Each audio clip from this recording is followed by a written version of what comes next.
부부의 행복은 말씀 안에서 시작된다. 우리 부부의 행복은 말씀 안에서 시작된다 라는 제목으로 하나님의 말씀 증거하도록 하겠습니다. 현대 가정이 위기다, 그런 이야기들을 많이 합니다. 그래서 오늘부터 이제 5주간 우리 주님 안에서의 행복한 가정을 어떻게 하면 세울 수 있는가 라는 것을 가지고 한번 말씀을 함께 나누기를 원합니다. 가정이 위태롭다는 것은 정확하게 이야기하면 남편과 아내 사이, 즉 부부관계의 위기다. 그게 정확한 표현인 것 같아요. 그러니까 남편과 아내가 서로 관계가 참 원만하지 않을 때 가정이 위기가 되고, 그것이 나중에 굼고 또 심화되면 뭐 여러분 많이 들어보셨잖아요. 그래서 이제 결손 가정들이 많이 생기게 되는 그러한 일들이 벌어지게 된다는 것입니다. 서울에 한 큰 교회가 있습니다. 근데 그 교회는 무슨 학교 이런 걸로 되게 유명해요. 그래서 아버지들을 위한 무슨 학교가 있을까요? 아버지 학교가 있고요. 그 다음에 또 아기들을 위한 학교도 있어요. 그래서 아기 학교도 있고, 그 다음에 이제 그 교회가 제일 유명한 거는 이제 부부 학교가 있습니다. 부부가 좀 배워야 된다는 거죠. 그 다음에 이제 부부 학교가 있으니까 또 예비 부부 학교도 있어요. 이제 그 교회에서 오랫동안 부부 학교와 예비 부부 학교를 오랫동안 섬긴 분의 그러한 글을 봤습니다. 근데 재밌더라고요. 이제 결혼하기로 약속을 한 거예요. 그러니까 둘이 사이가 얼마나 뜨겁겠습니까? 여러분도 다 예전에 그러셨죠? 아니에요? 억지로 했어요? 네. 저는 졸라서 했어요. 그래가지고 이제 어쨌든 간에 여러분 좀 웃으세요. 제가 웃으라고 얘기할 때는 좀 웃어야 돼. 네. 여러분들의 마음이 강박해가지고, 그렇죠? 근데 어쨌든 간에 그 예비 신랑 신부를 이제 그 몇 주간에 걸쳐서 성경 말씀으로 이제 가르치는 거예요. 근데 이제 예비 신랑 신부가 이제 모였잖아요. 이제 동그란 이제 테이블에 같이 앉아서 이제 뭐 말씀도 배우고 교육도 하고 그러는데, 제일 먼저 하는 게 뭐냐면은 종이를 한 장씩 준대요. 그리고 나서 상대방의 장점을 한번 써보세요. 그러면 정말 둘이 막 불꽃이 그런 사이 아닙니까? 그러니까 장점 쓰라 그러면은 뭐 진짜 뭐 계속 쓴대요. 뭐 한 장 가득 쓰고 그렇게 한다는 거예요. 그 다음에 이제 장점 쓴 다음에 그 다음에 이제 단점을 써보세요. 그러면 그 뭐 기껏 쓴다는 게 단점이 없는 게 단점이 뭐 이런 거 쓰고요. 그 다음에 뭐 눈이 너무 예쁜 게 단점이 뭐 이런 거 쓰고, 미치겠죠, 그죠? 그 다음에 뭐 천만 불의 미소를 가진 게 단점이, 그 다음에 이런 사람이 나를 좋아한다는 게 단점이 뭐 이런 거. 그러니까 막 여러분 막 벌써 어우 막 나오시잖아요. 막 이런 것만 쓴다는 거예요. 그 뭐 단점 쓰라 그러면은 뭐 없어요. 그리고 막 서로 쳐다보면서 그냥 시일씩 웃긴 하고 막 그런데요. 그런데 이제 이 부부가 결혼을 했어. 그래서 한 2년 3년 살았어. 그리고 나서 어김없이 부부학교에 등록을 한대요. 등록을 해가지고 첫 시간에 똑같대요. 상대방의 장점을 써보세요. 그러면 다 백지로 냈대. 한 2줄 3줄 겨우 쓸까 말까 거의 백지고요. 그 다음에 이번 시간에는 단점을 쓰겠습니다. 그러면요, 얼마나 집중해서 쓰는지 앞뒤로 꽉꽉 채워 쓰고요. 그리고 선생님 한 장만 더 주세요. 그래가지고 한 장 더 쓰고 막 이렇게 된다는 거예요. 뭐가 달라진 거죠, 여러분? 다들 행복하기 위해서 결혼합니다. 그리고 이 사람이 아니면 안 될 것 같아서 결혼을 해요. 그런데 행복한 가정을 이루기 원하면서도 자주 싸우고 또 불행하게 된 이유가 도대체 뭘까? 오늘 그걸 좀 살펴보기로 원합니다. 그 이유가 무엇이냐? 부부 사이에 합의된 기준이 분명하지 않기 때문에 그렇습니다. 그러니까 각자 나름대로 생각하는 남편의 역할이 있어요. 아내가 생각하는 남편은 이래야 된다. 또 남편이 생각하는 아내의 역할이 있습니다. 그런데요, 이게 서로 너무 다른 거예요. 또 무엇보다도 자기가 옳다고 생각하기 때문에 그렇습니다. 그러니까 계속해서 갈등이 있게 되고 싸우게 되고 큰 소리가 나오게 된다는 거예요. 그 어른들을 위한 동화, 그 내용을 하나 소개해드리고 싶은데 오늘 말씀하고 참 잘 맞는 것 같아요. 동화니까 여러분 이해하고 들으십시오. 사자와 소가 결혼을 했대요. 목사님 어떻게 그게 가능합니까? 그러지 말라고요. 이게 동화라고 그랬잖아. 그러니까 사자와 소가 너무 사랑해서 결혼을 했어.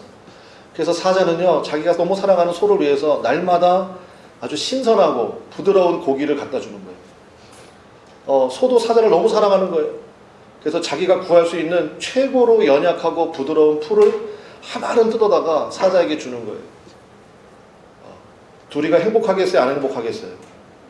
안 행복해요. 왜요? 자기가 옳다고 생각하는 것을 주기 때문에 그래요. 소에게는 가장 연하고 부드러운 풀이 너무너무 좋지만 사자는 그거 먹지 않아요. 사자가 풀을 먹나요? 그러니까 사자는 나도 좋아하니까 나와 함께하는 소도 좋아하겠지 라는 마음을 가지고 그 신선하고 아주 맛있는 그 생고기 갖다 줘봤자 그러니까 뭐 어떤 일이 벌어지겠어요? 나중에 두 부부가 사자와 소가 그냥 앙상하게 메말라 가는 거예요. 그리고 나중에 무슨 얘기합니까? 내가 너를 위해서 최선을 다했다 이렇게 얘기하는 거예요. 왜 그렇죠? 자기 기준에 옳은 것을 했기 때문에 그래요. 여러분 한번 생각해 보시길 바랍니다. 혹시 우리 부부가 사자와 소처럼 살고 있지는 않은가? 열심을 해요. 최선을 다해요. 그런데 모르는 거예요. 합의된 기준이 없는 거예요. 어떻게 해야 상대방을 행복하게 해주는지를 모르기 때문에. 저는 이게 가장 중요한 이유 같아요. 모르는 거예요. 어떻게 해야 되는 것이 행복하게 해주는 건지. 저는 이 말씀을 오늘 증거하면서 좀 여러분 분위기가 딱딱해지는 게 좀 제일 걱정이 좀 됐거든요. 그래서 우리가 좀 부드럽게 좀 말씀을 좀 들으면 좋겠습니다. 제가 한번 퀴즈를 하나 내볼게요. 아시는 분은 맞춰보세요. 그냥 넌센스 퀴즈 같은 거예요. 아몬드가 죽으면 뭐라 그래요? 네? 다이아몬드. 그렇죠. 아몬드가 죽으면 뭐라고 그런다고요? 다이아몬드. 다이아몬드라고 그러는데요. 소가 죽으면요? 다이소. 그렇죠. 빨리빨리 얘기해요. 알면 빨리빨리 대답하세요. 소가 죽으면 다이소라고 그래요. 다이소. 가장 뜨거운 복숭아는요? 천도복숭아. 네, 천도복숭아입니다. 제가 이 얘기를 왜 하냐면요. 우리 그런 얘기 많이 하잖아요. 우스갯소리로. 남편의 원래 뜻이 뭐래요? 남편. 네. 왜 남편이라고 부르냐? 남의 편이라는 거예요. 그러면 아내는 왜 아내라고 불러요? 남편이 뭐라고 얘기하면요. 들어보지도 않고 무조건 안 한대. 그래서 아내래요. 그래서 무조건 안 하고, 그리고 나중에는요, 내가 언제 그랬어? 그래가지고 이제 좀 교양 있으신 분들은 그래서 부인이라고 부르잖아요. 내가 언제 그랬어? 부인 잘하고, 남편 얘기 들어보지도 않고, 그냥 무조건 안 한다고 그러고, 뭐 좀 들어보기나 한 다음에 그러지, 그냥 여보 있잖아. 그럼 안 해. 그래서 아내래요. 남편은 남의 편이고, 아내는 무조건 안 한다고 그래서 아내고, 나중에 내가 언제 그랬어? 부인하니까 또 부인이라고 그러고, 뭐 그런 우습게 소리예요. 근데 여러분, 지금 이런 문제가 사실 우리 가운데 있지 않아요?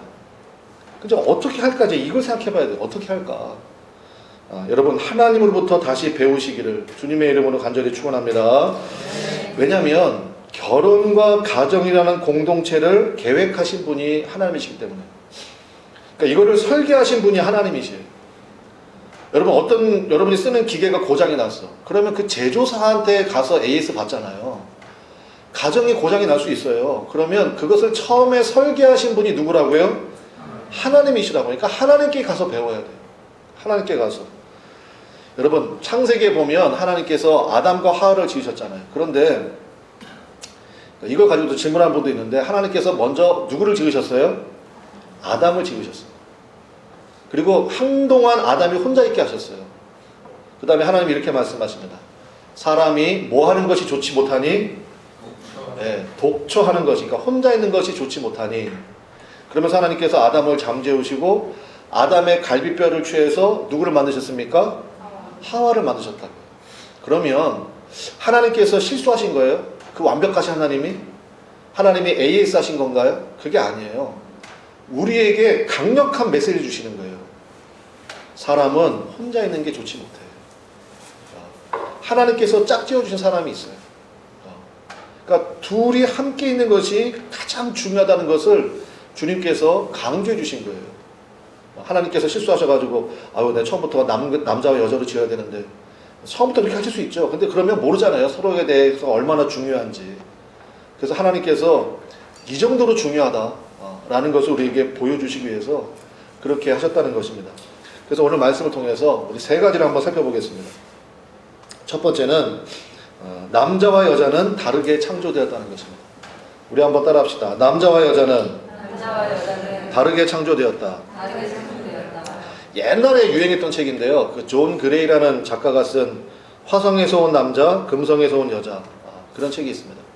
뭐 읽어보신 분들도 많이 계실 텐데, 그 내용은 뭐냐? 남자와 여자는 완전히 다르다는 거예요. 남자는 어디서 왔대요? 화성에서 오고 여자는요? 그러니까 완전히 다르다는 거예요. 그러니까 완전히 다르다는 것을 인식하고 나서부터 출발하는 거예요. 그 내용 중에 이런 내용이 있어요. 뭐 여러 가지 내용이 나오는데 남자는요 대화를 할 때 남자들은 되게 논리적이에요. 그 남자들은 해답을 찾기 위해서 대화를 합니다. 이거 어떻게 하면 해결하지? 그 정답을 찾기 위해서 대화를 해요. 그게 남자예요. 여자는 대화를 왜 합니까? 긴장을 풀기 위해서 대화하는 거예요. 긴장을 풀기 위해서. 그래서 여러분 그런 얘기 들어보셨잖아요. 아내가 이제 뭐 이렇게 얘기해요. 여보 있잖아. 옆집에 있는 여자 너무 이상해.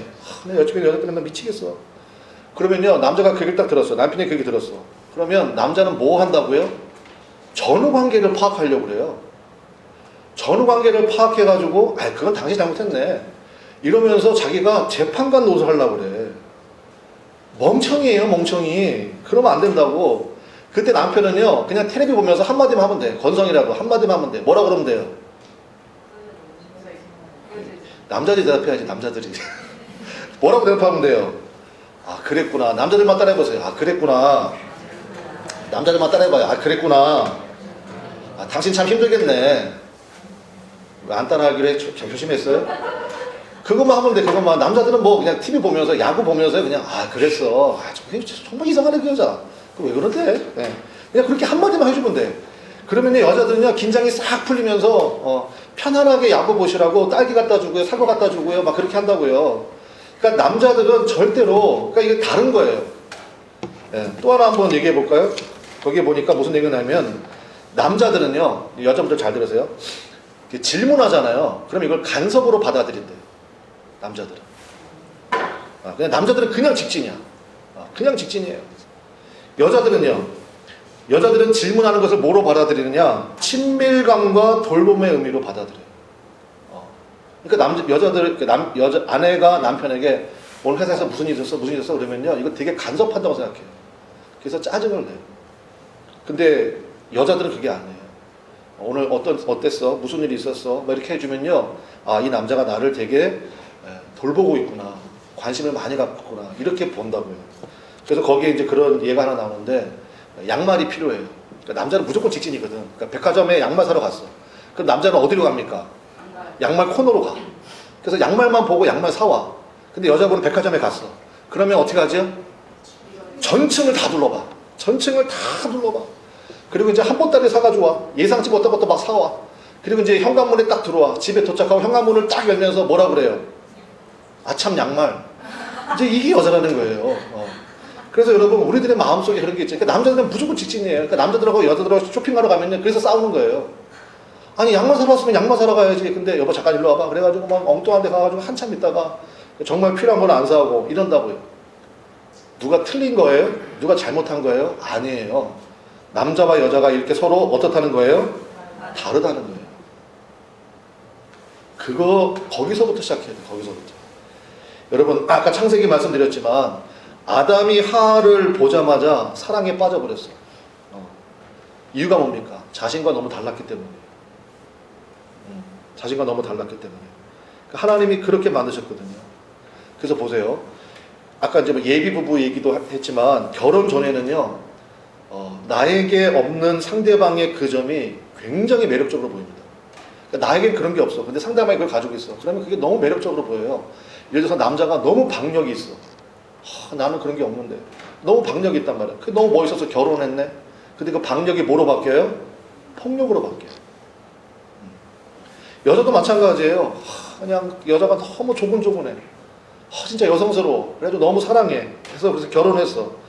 근데 결혼 살다 보니까 조근조근한 게요. 속 터져요. 막 답답해 미치겠고요. 막 이렇게 되는 거예요. 그러니까요. 서로에 대해서 배워야 된다고요. 서로에 대해서 배우는 거. 그러니까 이 말은 무슨 얘기냐.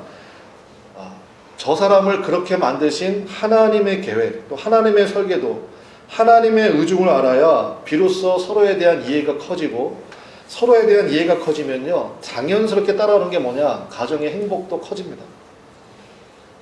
우리가 그거를 기록해야 돼요. 첫 번째 기억해야 될 거. 남자와 여자는 분명히 어떻게 생겼다고요? 다르게 생겼다. 다르다. 그거를 기억해야 돼요. 내 아내는 나와 다르다. 내 남편은 나와 다르다. 거기서부터 시작하는 거예요. 두 번째, 우리 한번 따라하겠습니다. 부부는 한 몸이다. 부부는 한 몸이다. 이제 여기서부터 이제 우리가 본격적인 성경 말씀을 봐야 되는데, 우리 31절 말씀 한번 보겠습니다. 오늘 우리 함께 읽은 에베소서 5장 31절. 우리 한번 같이 읽겠습니다. 31절 같이 읽습니다. 시작. 그러므로 사람이 부모를 떠나 그의 아내와 합하여 그 둘이 한 육체가 될지니. 자, 이 말씀을 많은 사람들이 알고 있습니다. 교회 다니는 분들은 또 5월달 되면 가정의 달이거든요. 그러면 거의 모든 교회에서 이 설교 해요. 그래서 이 설교를 많이 듣기도 했는데, 그런데 우리가 어떻게 이해합니까? 이거 불가능하다고 생각해요. 그냥 이 말씀을 어떻게 이해하냐? 그냥 싸우지 말고 부부간에 서로 양보하면서 성격 맞춰가면서 다들 그렇게 사니까 그렇게 살아라 정도의 의미로만 받아들인다고. 저는 절대로 그렇게 생각하지 않습니다. 저는 문자 그대로 이 말씀을 믿습니다. 우리 한번 따라합시다. 부부는 한 몸이다. 부부는 한 몸이다. 다시 한번요. 부부는 한 몸이다. 부부는 한 몸이다. 성경에 이렇게 써 있잖아요. 부부는 한 몸이라고. 그러면 그걸 아멘으로 믿는 거예요. 받아들이는 겁니다. 자, 그러면 한 몸이 되려면 어떻게 되느냐? 오늘 말씀에 있죠. 한 몸이 되기 위해서 제일 먼저 해야 될 게 있어요. 뭐 해야 됩니까? 여러분이 한번 설교하다 생각해 보시고 이 말씀을 보세요. 한 몸이 되기 위해서 제일 먼저 성경이 뭘 얘기하고 있어요? 우선 뭘 해라? 부모로부터 떠남이 있어야 돼요.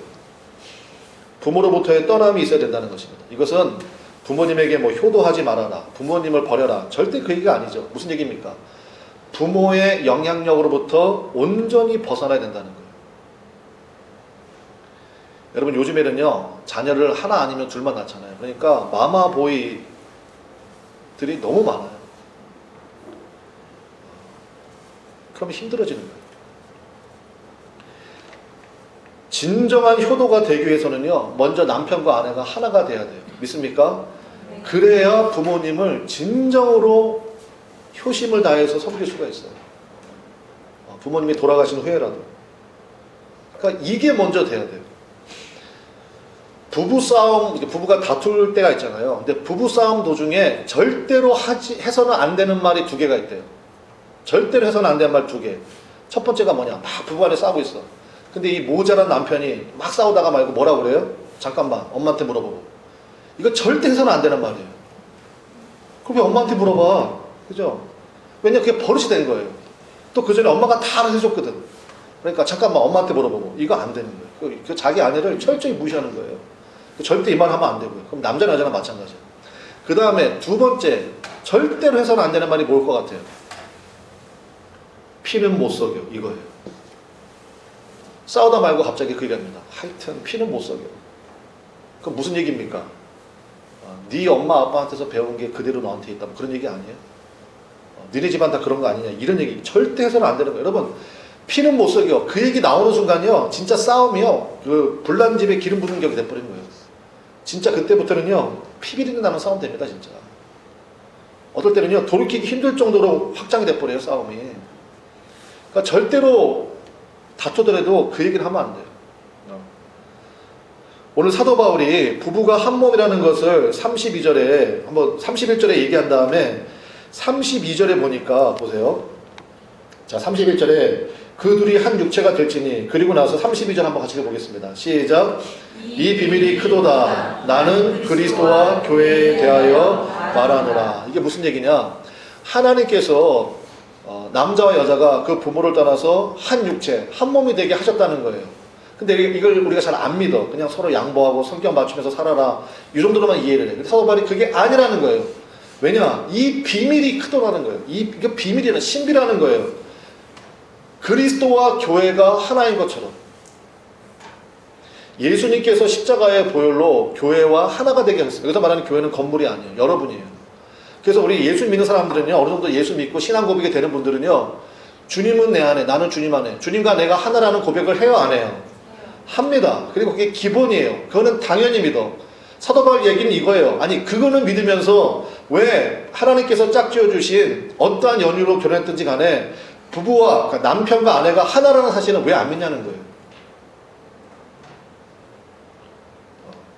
주님과 내가 하나라면서 주님은 내 안에 있고 나는 그분 안에 있고 예수님은 참 포도나무고 나는 그 포도나무에 붙어있는 가지고 하나라면서 근데 남편과 아내를 하나님께서 하나 되게 하셨다.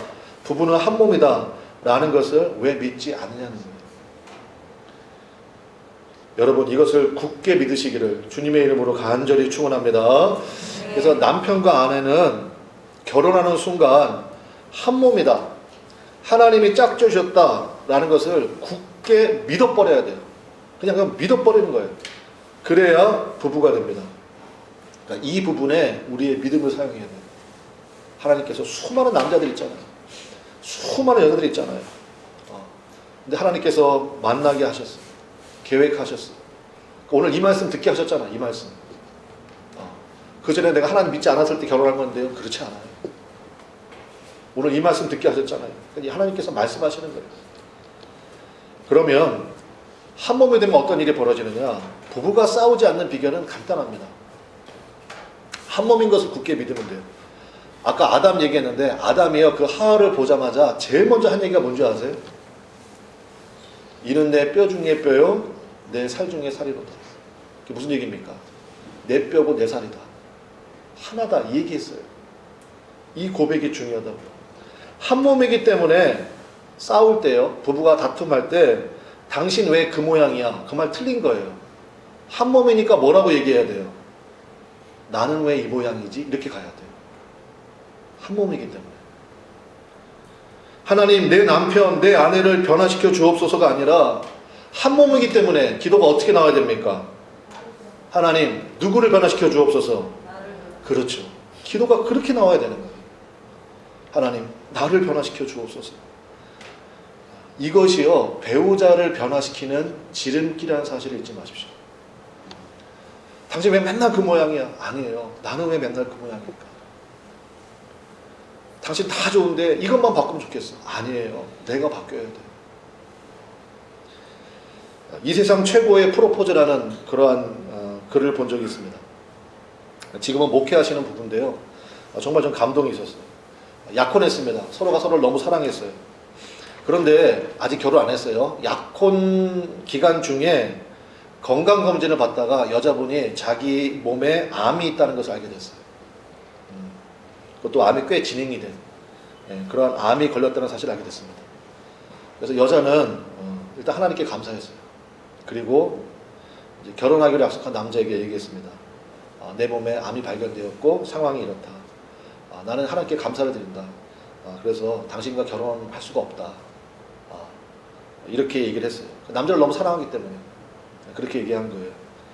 근데 남자가요, 그래 잠깐만 내가 생각 좀 해보고 이렇게 얘기하지 않고 그 자리에서 이 남자가 이렇게 얘기했대요. 나는 당신과 결혼을 약속한 순간부터 한 몸이라고 생각해. 그리고 이제 이 말을 하고 여자가 이제 폭풍 오열을 합니다. 그것은 내 암이야. 감동이에요, 안 감동이에요? 그것은 내 암이야. 이 세상 최고의 프로포즈. 그것은 내 암이야. 그래서 결국 이 부부는 결혼하고요. 기나긴 고통의 시간이긴 했지만 암 치료의 모든 과정을 함께 했어요. 그리고 지금은 미국에서 정말 훌륭하게 아름답게 목회를 하고 있습니다. 부부가 한 몸이라는 건 바로 이런 거예요. 그것은 내 암이야. 하나님께서 우리에게 가장 아름다운 짝꿍을 주셨다. 우리 한 몸이다. 여기서부터 시작이 돼야 된다는 것입니다. 마지막 세 번째는 오늘 설교 제목과 마찬가지로 우리 한번 따라하겠습니다. 행복은 예수님 안에서 시작된다. 예수님 안에서 시작된다. 결국 말씀이라는 게 예수님 아니에요? 그죠? 예수님이 말씀이시잖아요. 그래서 참된 행복은 예수님 안에서 시작된다는 것입니다. 요즘에 그런 트렌드, 그런 추세가 좀 있는 것 같아요. 결혼하기 전에 동거를 먼저 해봐라. 그런 얘기들 많이 들어보셨나요? 그럼 제가 여러분에게 여쭤보겠습니다. 결혼과 동거의 차이가 뭔가요? 저는 이렇게 생각합니다. 아무리 성대한 결혼식을 치르고 법적으로 혼인신고를 마쳤어도요, 저는 그것은 동거라고 생각해요. 결혼은 뭐냐? 결혼이 동거와 결정적으로 다른 점은 뭐냐? 누구도 변경할 수 없는 서약이 그 둘 사이에 있는 거예요. 그러면 정말 가장 화려하게 결혼했어. 성대하게 결혼식 했어. 많은 사람이 축하를 받았어. 그래도 사내 못 사내 막 이런 얘기가 나오는 이유는 뭡니까? 그건 동거 생활이기 때문에 그래요. 그러니까 동거 생활을 미리 추천하는 이유는 한번 살아보고 나서 결정해라 그 얘기 아닙니까? 그러니까 결혼은 뭐냐? 결혼은요, 둘 사이에 누구도 변경할 수 없는 서약이 있을 때, 그게 바로 부부고, 그게 바로 결혼 생활이에요. 오늘 22절과 25절에 바로 이 서약이 있습니다. 아내와 남편에게 주신 명령이죠. 우리 먼저 22절에 보면 아내들이요 그랬잖아요. 그러니까 이제 우리 여자분들만, 그러니까 이미 아내가 되신 분들, 그 다음에 여자분들, 이제 앞으로 결혼하실 분들 다 아내가 될 거잖아요. 그죠? 여자가 남편이 될 수는 없잖아요. 그러니까 아내들, 우리 여자분들만 22절 우리 한번 같이 읽어보겠습니다. 시작. 아내들이여 자기 남편에게 복종하기를 주께 하듯 하라. 네. 아내들이여 자기 남편에게 복종하기를 주께 하듯 하라. 아내들이 해야 될 것은 무엇입니까? 순종하는 사랑이에요. 순종하는 사랑. 그럼 이제 남편들, 남자분들 읽어야 되겠죠. 25절입니다. 25절. 우리 남자분들만 한번 읽어보겠습니다. 시작. 남편들아 아내 사랑하기를 그리스도께서 교회를 사랑하시고 그 교회를 위하여 자신을 주신같이 하라. 남편의 사랑은 어떤 사랑입니까? 책임지고 희생하는 사랑이에요. 그러니까 아내가 남편에게 가져야 될 사랑은 복종하는 사랑이라고 그랬죠. 그러니까 순종하는 사랑이 있어야 됩니다. 남편들은 아내에 대해서 책임지고 헌신하고 희생하는 사랑이 있어야 돼요. 그러니까 결혼은요, 이렇게 하겠다는 서약이 있어야 돼요. 그리고 나서 결혼을 해야 그게 부부예요. 이해가 되십니까? 아내는 남편에게 주님께 하듯이 순종하고, 남편은 아내를 어떤 허물과 실수가 있다 할지라도 그것을 짊어질 마음으로 사랑할 때 비로소 남편과 아내의 결혼 생활이 시작된다는 것입니다. 아무도 아멘을 안 하시잖아요. 왜냐? 제가 알거든. 목사님, 내 남편하고 한번 살아보세요. 도대체 순종할 거리가 있어야지. 복종할 거리가 있어야 복종을 하지. 그 남자 하자는 대로 하면요, 완전 망해버려요. 그래서 못하겠다는 거예요. 그러면 우리 남자분들이요, 대동단결합시다. 남자분들 할 얘기 있어 없어? 묵직해서 얘기를 안 하시네요. 남자들도 할 얘기 있어요. 목사님, 요만큼이라도 사랑스러운 구석이 있어야 사랑을 하죠. 그거 아니에요? 그러니까 여러분 아무도 아멘 안 하잖아. 그죠? 아내들이요, 남편에게 죽게 하듯이 복종하십시오. 노맨. 네. 남편들이요, 아내에게 헌신하고 희생하고 주님께서 교회를 돌보듯이 그러한 마음으로 사랑해 주십시오. 성경이니까 그렇게 얘기하는 거지. 그런 생각이십니까? 20세기 최고의 복음 전도자 있습니다. 여러분도 다 들어보셨어요. 교회 안 다니는 사람도 이분은 다 알아요. 누구예요? 빌리 그레엄. 빌리 그레엄 목사님. 20세기 최고의 복음 전도자예요. 그래서 우리나라에도 오셔서 뭐 기네스북에 올랐다면서요. 단일 집회로 최고로 많이 100만 명이 모였대요. 여의도에. 옛날에 그때 여의도가 공항이었잖아요. 그 여의도에 100만 명이 모여가지고 빌리 그레엄 목사님 부흥 집회했습니다. 그게 뭐 기네스북에 오른 기록이라고 그러는데, 근데 이 빌리 그레엄 목사님 워낙에 저도 너무너무 존경하는 목사님입니다. 미국은 말할 것도 없고 전 세계에 복음 전하고 전도 집회했어요. 그러니까 이제 전 세계를 내 집처럼 왔다 갔다 하시는 거 얼마나 바쁘시겠어요. 그 사역이 말할 수도 없죠. 근데 우연히 이 텍사스 전도 집회할 때 사모님과 동행하셨나 봐요. 근데 이제 워낙에 유명하신 분이니까 그 집회가 끝나고 나면 기자회견을 하나 봐요. 얼마나 유명하시면 기자회견을 하는지 모르겠지만 이번 집회에 어떤 은혜가 있었고 막 기자회견을 하나 봐. 근데 직구준 기자가 있었어요. 그래서 이제 원래는 목사님만 계시는데 사모님 옆에 계시니까 그 사모님 이름이 그레이스 그레함이에요. 그래서 사모님께 질문을 한 거예요. 남편이 얼마나 자랑스러우시냐고.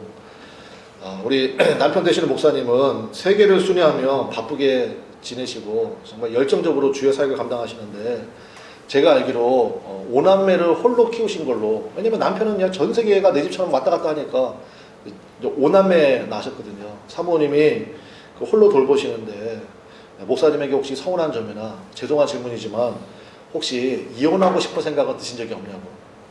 되게 기자가 어떻게 그런 질문을 해요, 그죠? 그렇게 질문을 했단 말이에요. 근데 사모님이 대답하셨어요. 정색을 하고 대답하셨어요. 뭐라고 대답하셨느냐? 절대로 이혼을 생각한 적은 없지만 죽이고 싶은 생각은 수도 없이 들었습니다. 절대로 이혼을 해야겠다는 생각을 해본 적이 없는데 죽이고 싶은 생각은 수도 없이 들었다. 근데 이게 되게 많이 회자가 됐어요. 무슨 얘기입니까? 야, 빌리그리암 목사님하고 살아? 야, 얼마나 행복할까? 그렇지 않다는 거예요. 우리 한번 따라하겠습니다. 은혜가 필요 없는 사람은 단 한 사람도 없다. 아, 저 집 남편은 얼마나 행복할까? 저 집 아내는 얼마나 행복할까? 살아봤어요? 은혜가 필요 없는 사람은요, 단 한 사람도 없어요. 오죽이나 했으면, 이 사모님이 얼마나 해주셨으면, 이혼할 생각은 해본 적이 없죠. 왜냐면 이분은 이제 하나님 말씀 믿으니까. 근데 정말 저 인간을 그냥 내가, 그냥 오남매를 혼자 키운다는 게, 더군다나 사모님이잖아요. 어디 가서 짜증도 못 내고 불평도 못 하고, 또 그 오남매를 반듯하게 키워야 되니까 얼마나 힘들었겠어요. 아내들이여 남편에게 복종하십시오. 남편들이여 그리스도께서 교회를 사랑하시고 돌보신 것처럼 그렇게 아내를 사랑하고 돌보십시오. 이것은요, 결심한다고 되는 일이 아니에요. 노력한다고 되는 일도 아닙니다. 어떻게 되느냐? 남편과 아내가 각각 예수님을 신뢰할 때 벌어지는 일이에요. 그래서 여러분, 우리 연필을 들고 표시를 좀 해야 됩니다. 오늘 말씀에서 정말 중요한 부분을 표시를 해야 돼요. 어디에 표시를 해야 되느냐? 우리 22절에 자, 아내들이여 자기 남편에게 복종하기를, 그 다음에 표시하겠습니다. 뭐라고 써 있습니까? 죽게 하듯. 거기다 동그라미. 죽게 하듯. 25절 남편들 아내 사랑하기를 그리스도께서 교회를 사랑하시고 그 교회를 위하여, 그 다음 표시 자신을 주심같이. 그러니까 한마디로 얘기하면 뭐예요? 예수님이 하시듯이. 이게 핵심이에요. 그러니까 오늘 이 말씀을 듣고요, 그래 내가 이제부터 남편에게 무조건 복종해야지, 그래 내가 이제부터 아내에게 철저하게 희생하고 헌신해야지 라고 결심해봐야 작심삼일이에요. 그건 안 되는 거예요. 그건 안 되는 거라고. 그러니까 어떻게 해야 되느냐? 예수님이 그렇게 너에게 하신 것처럼. 이게 핵심이에요. 예수님과 친밀한 관계가 전제된 명령이라는 것입니다. 부부가 싸우는 이유는 딱 한 가지입니다. 나 좀 행복하게 해달라는 거예요. 당신 이렇게 나한테 약속했잖아. 평생 손에 물 안 묻히게 해주고 뭐 어떻게 해주고, 그다음에 내가 당신을 왕자같이 뭐 해주고 뭐 해주고 다 그렇게 했잖아. 또 당신 그 얘기하면 더 어떻게 했어? 부인한다니까요. 그래서 부인이라고 했잖아요. 꼭 자신을 행복하게 해달라고 요구하기 때문에 그래서 싸우는 거예요. 내가 행복하려고 결혼을 했단 말이에요. 그러니까 시작부터 틀려버린 거죠. 여러분 그런 얘기 많이 들어보셨죠? 예수 믿는 사람하고 결혼하라고. 여러분 그것도 사실 반은 맞고 반은 틀려요. 예수 믿는 사람들이 이상한 사람들이 얼마나 많은데요. 그러니까 정확하게 얘기해야 돼요. 어떤 사람이냐? 예수 잘 믿는 남편이 좋은 이유가 뭐냐면, 잘 들어보세요. 그 사람은요 이미 예수님 안에서 행복해요. 예수 잘 믿는 아내가 좋은 이유가 뭔지 아세요? 이미 예수님 안에서 행복을 누리고 있어요. 예수님께서 우리에게 주신 은혜가 뭡니까? 일단 우리의 과거의 상처와 아픔과 그러한 모든 것들을 다 치유해 주셨어요. 예수님 믿으면 제일 먼저 나타나는 게 치유의 은혜예요. 그 다음에 하나님의 사랑을 만나게 돼요. 내가 너를 가장 사랑한다. 하늘 보좌를 버리시기까지 나를 사랑하시는 분이에요. 그 은혜를 만나서. 그 다음에 내 삶 가운데 하나님의 놀라운 계획이 있어요. 하나님의 지켜주심이 있어요. 그뿐만이 아니에요. 필요한 것을 기가 막히게 하나님께서 공급해 주세요. 그 다음에 영원한 천국의 약속을 이미 주셨어요. 여러분 우리나라 속담에 있죠. 곡간에서 뭐가 나와요? 인심이 나온다. 예수님으로 말미암아 이미 내가 너무너무 행복해. 그러니까 너무너무 행복하기 때문에 이 남편이, 이 사랑이 남편에게, 아내에게 자연스럽게 흘러가는 거예요. 남편의 사랑이 조금 서툴고 부족해도요 그게 밉지가 않아요. 아내가 바가지를 긁어도요 괜찮아요. 왜냐? 내 안에 이미 뭐가 있어요? 예수님으로 말미암아 누리는 행복이 가득하기 때문에. 내가 누리는 행복을 그 사람에게 전해주고 싶을 뿐이에요. 그 사람도 나처럼 행복하면 좋겠고. 그러니까요, 상대방이 어떻게 보이느냐, 그러니까 내가 전생에 무슨 죄를 져가지고 내가 저런 화상을 만나서 이게 아니라 그냥 상대방이요, 너무너무 안쓰러워요. 너무너무 안쓰럽고 그냥 불쌍해 보이고요. 그게 조금 더 진해지면 어떻게 되냐, 그냥 가서 안아줘요. 그냥 말없이 안아줘요. 얼마나 힘들어, 얼마나 아파. 내가 당신 사랑해. 내가 당신 위로하기 원해. 그게 어디서 나오는 거죠? 예수님이 나에게 주신 은혜가 차고 넘치기 때문에. 바로 그래서 예수 믿는 사람하고 결혼한 얘기가 바로 그 얘기예요. 예수를 믿긴 믿는데 자기 고집이 세요. 자기 주장이 강해요. 그건 그냥 괴물이에요. 나중에 더 힘들어요. 더 힘들어요.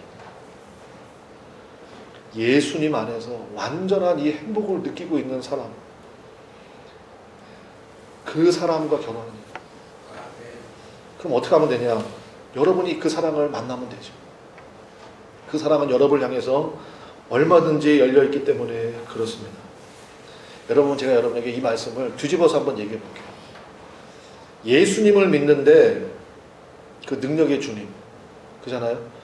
근데 그 예수님이 나를 행복하게 해주지를 못해요. 그럼 여러분, 세상에 어떤 남자, 어떤 여자가 여러분을 행복하게 해줄 수 있어요? 제가 여러분에게 묻고 싶어요. 보리떡 5개로 물고기 2마리로 5,000명을 먹이시고, 사나운 풍랑을 말씀으로 잠잠케 하시고, 가는 곳마다 기쁨이 있고 가는 곳마다 환희가 있는 그 예수님이 나와 함께 하시고, 그 예수님이 나를 사랑하시는데, 근데 그 예수님을 믿는 내가 행복하지가 않아. 그럼 세상에 어떤 남자를 찾아야 돼요? 어떤 여자를 만나야 행복할 거예요, 그러면? 네? 그러니까 정말로 복된 결혼은 무엇이냐? 예수님을 믿고 행복을 누리고 있는 사람이 내가 누리고 있는 행복을 다른 사람에게 전해주기 위해서, 정말 내가 사랑하고 내가 좋아하는 저 사람에게 이 행복을 나누기 원할 때, 그때 그게 정말 행복한 가정이죠. 그러니까 결혼 준비는 그거 하는 거예요. 결혼 준비는 나와 예수님과의 관계를 분명히 하는 거예요. 그리고 예수님으로 인해서 예수님이 나에게 주시는 그 행복을 완전히 누려야 돼요. 그게 진짜 결혼 준비예요. 아파트 몇 평이다, 뭐 혼수는 뭐다, 뭐 차는 뭐다, 그거 다 해보셔도 아시잖아. 그거 별거 아니야. 그거 진짜 아무것도 아니에요. 아무것도 아니야. 아내의 순종, 남편의 희생과 헌신, 어느 것이 더 어렵냐? 또 누가 먼저 해야 되냐? 부부싸움 할 때 맨날 그렇게 하잖아요. 당신이 나한테 그렇게만 해줘봐. 내가 뭐 얼마나 더 이렇게 하나? 당신이 먼저 해줘봐. 맨날 그런 얘기하는 거 아닙니까? 그거 아니에요. 예수님 안에서 내 자아가 온전히 죽고 예수님으로 살면, 우리 그런 얘기 많이 들어보셨잖아요. 나는 죽고 예수로 사는. 아내의 자아가 죽으면요, 그러면 그 안에 가득하신 예수님의 사랑과 헌신과 순종이 나와요. 남편의 자아가 죽으면 예수님께서 우리에게 보여주신 그 놀라운 사랑이 흘러나오기 시작한다고요. 여러분, 이 중에서 이제 목사님 앞에서 결혼식 하신 분도 계실 거 아니에요. 목사님 앞에서 주례받고 서약하고, 그러고 나서도 그렇게 싸우는 이유는 뭐냐? 다른 거 아니에요. 먼저 나와 예수님과의 관계를 살펴봐야 돼요. 거기가 문제가 생겼기 때문에 나머지가 문제가 되는 거예요. 여러분, 예수님과의 관계 회복이 온전하게 이루어지시기를 주님의 이름으로 간절히 축원합니다. 네. 그러면 그때부터요, 순종이 되기 시작하고요, 그때부터 사랑이 되기 시작해요. 그래서 예수님 믿으라고 전도하는 거예요.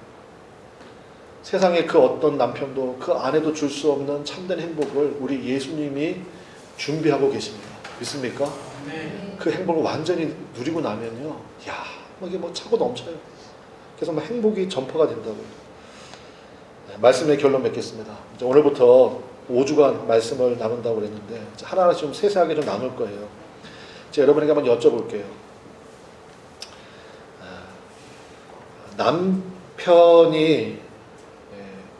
남편이 나를 만난 것이 그 남편의 삶에 있어서 최고의 축복입니까? 이제 아내분들에게 여쭤보는 거예요.